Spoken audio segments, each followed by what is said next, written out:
Welcome to Payback with Silas. Every day, a new story, lies, betrayal, payback. Let's begin.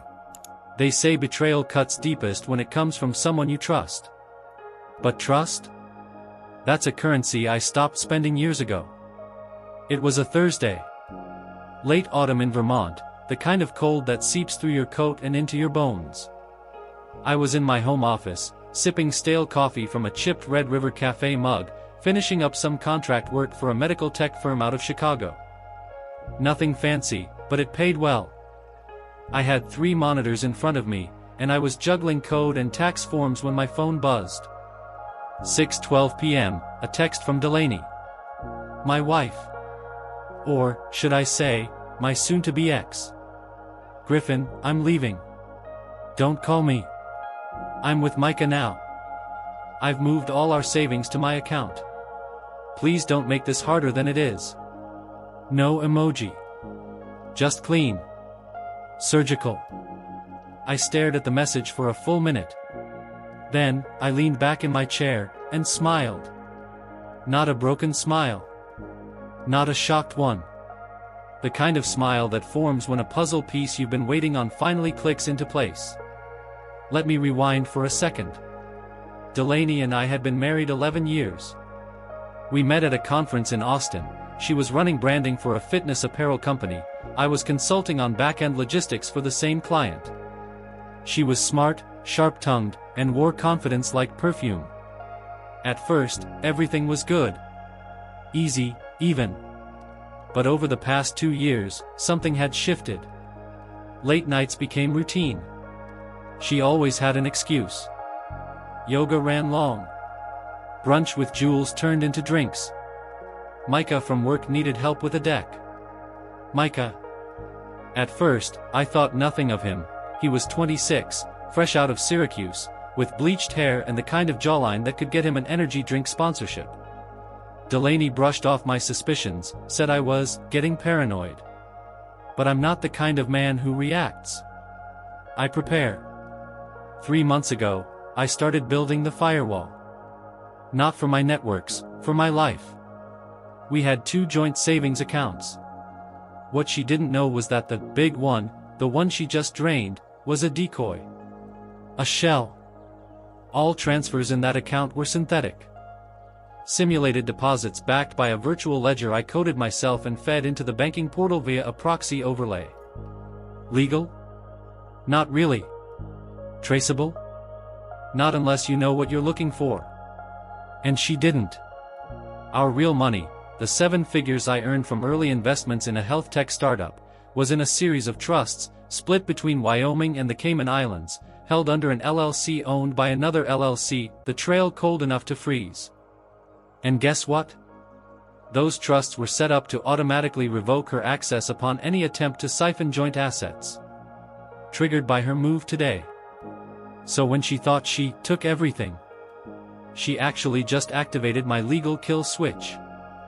I stood up, cracked my neck, and opened the encrypted dashboard on my second monitor.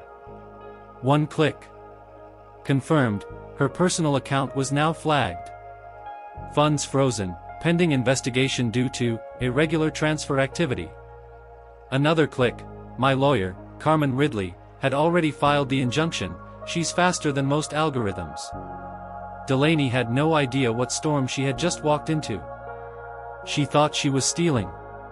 But really, she was stepping into a trap I had been perfecting for 92 days.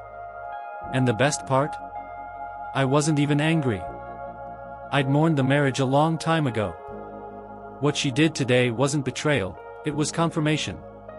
Confirmation that I was right to prepare. They always think they've won before the game even starts. I woke up the next morning to the sound of silence.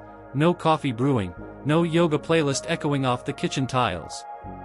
Just the crisp hum of wind brushing the pine trees outside my window. The house was still. Empty. And somehow, for the first time in years, it felt calm.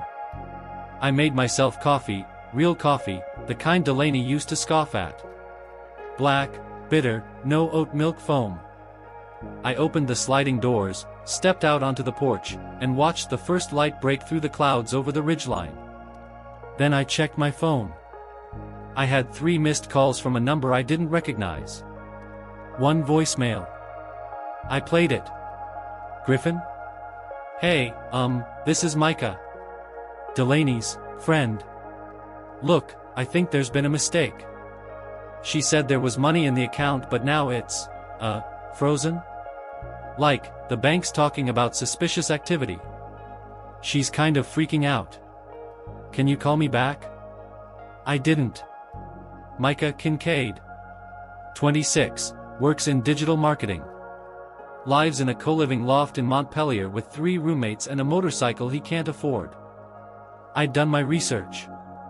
The thing about young men like Micah is they confuse charm for leverage. He probably thought Delaney was his shortcut to a life he couldn't build himself, the house, the cars, the vacations, the influence. And Delaney? She saw him as a spark. A distraction from the slow erosion of her marriage. They weren't partners. They were escape routes for each other. And now both exits were sealed shut. By noon, Carmen, my lawyer, had sent me the preliminary findings.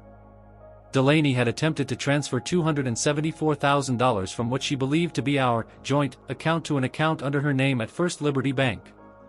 Unfortunately for her, that account had been flagged 3 weeks prior due to a quiet audit I initiated through an insider connection in financial compliance. In short, it was bait. She bit. That alone gave me all the legal leverage I needed to freeze her assets, suspend any shared credit lines, and trigger our prenuptial agreement's infidelity and malicious financial intent clause. She had one chance to come clean months ago. She didn't. Now everything she touched was turning to ash.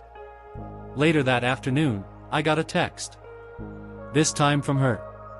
I don't understand. The bank is saying the funds are under review. Did you do this? I waited. Let her panic soak in a little. Then I replied. I told you once, I don't react. I prepare. Good luck, Delaney. That night, Micah showed up at my place. I saw him through the front camera feed, pacing, hoodie up, sneakers scuffing nervously against the driveway. I almost didn't open the door.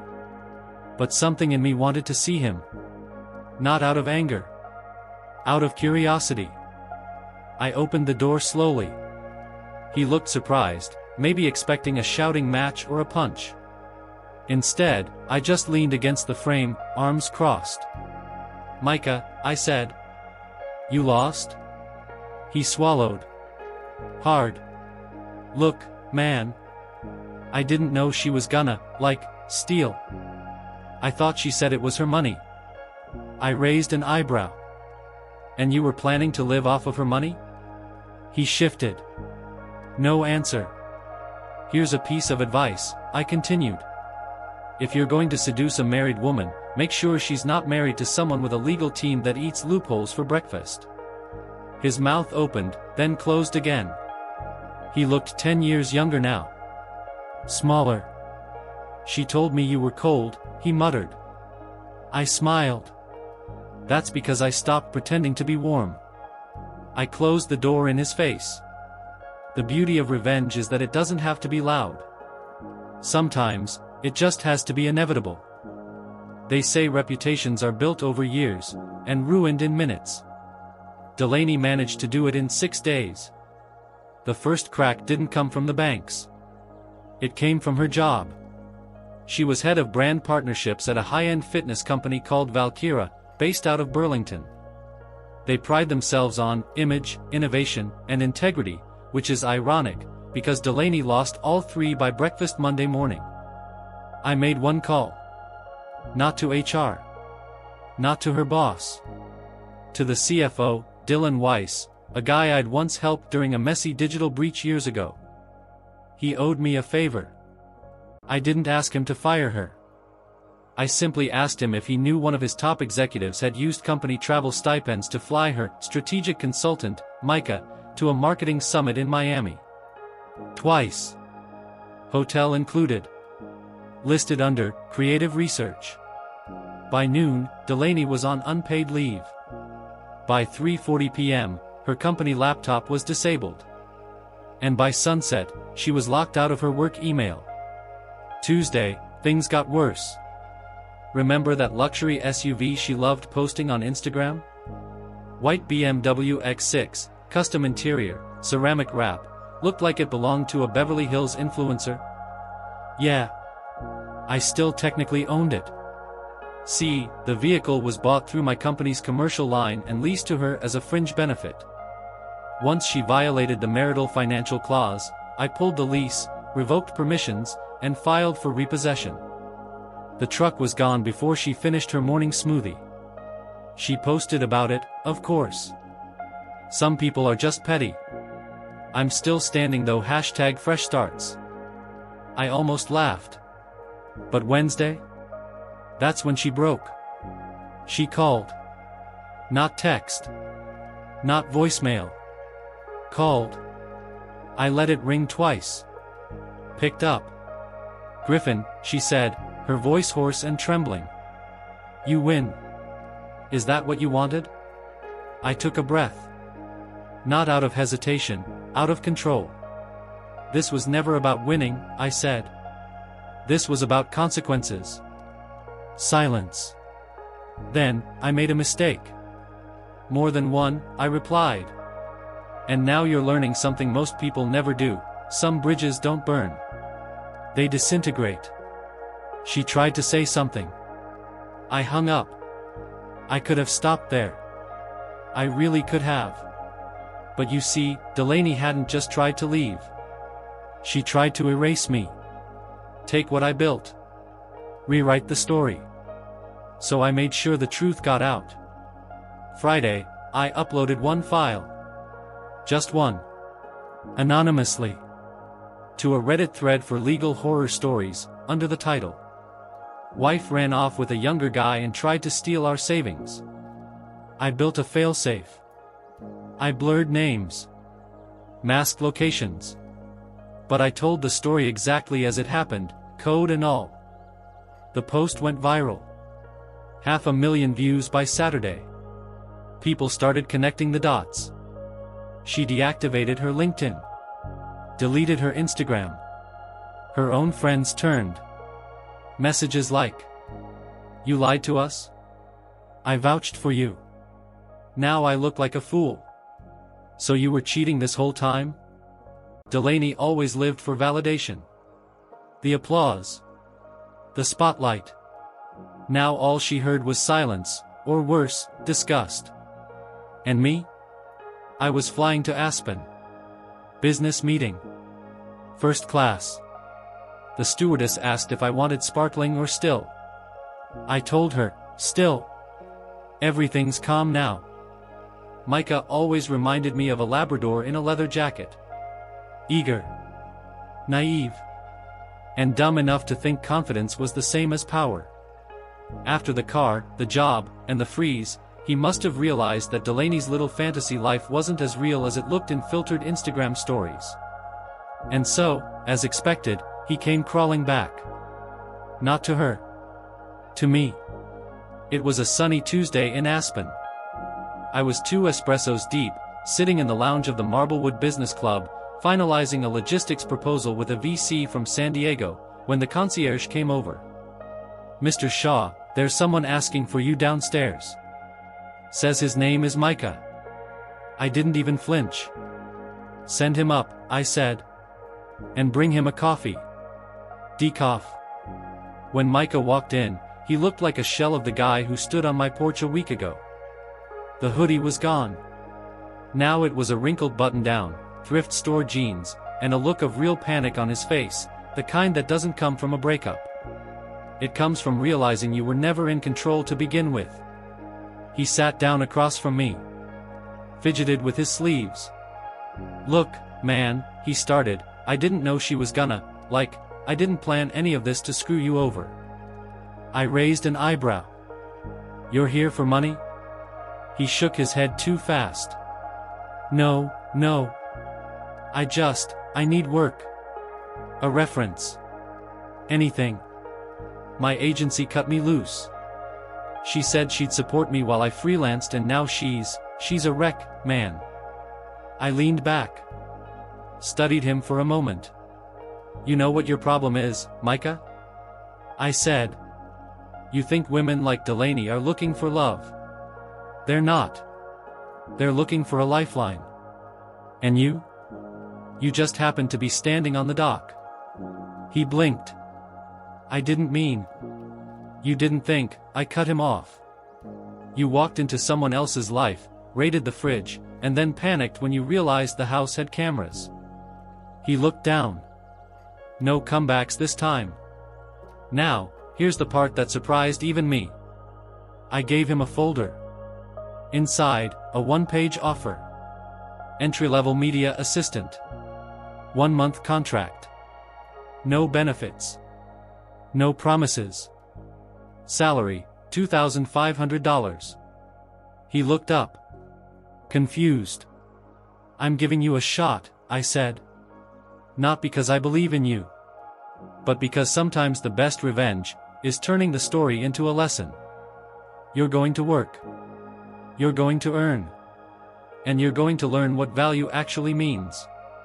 He looked like he wanted to cry. Or scream. Maybe both. One condition, I added. He nodded quickly. Anything. You never speak to Delaney again. Not a call. Not a message. Not even a like on her sad little stories.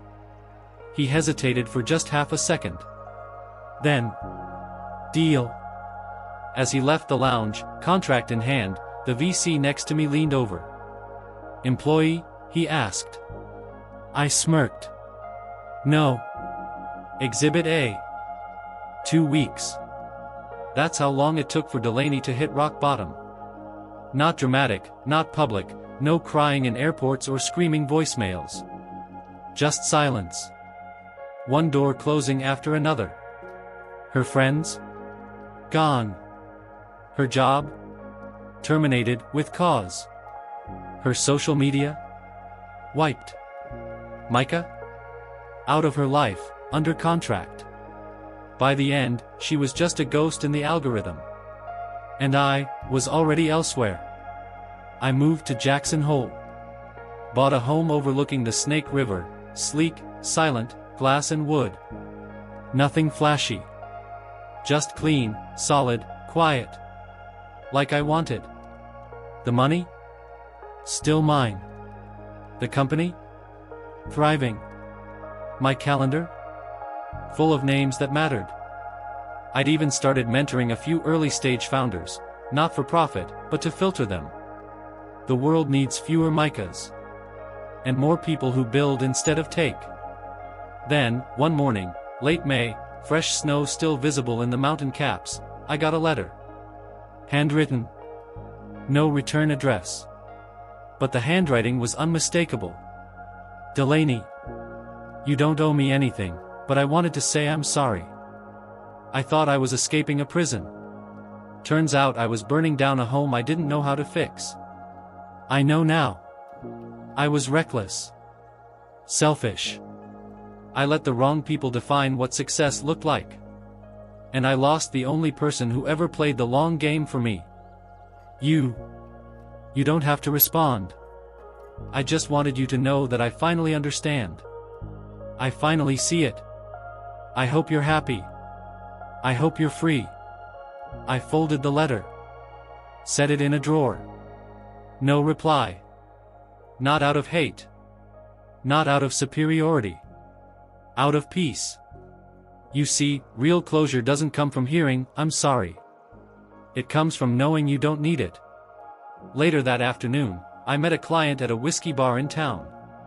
He was late, so I sat outside, watching the clouds roll over the hills. That's when she passed by. Not Delaney.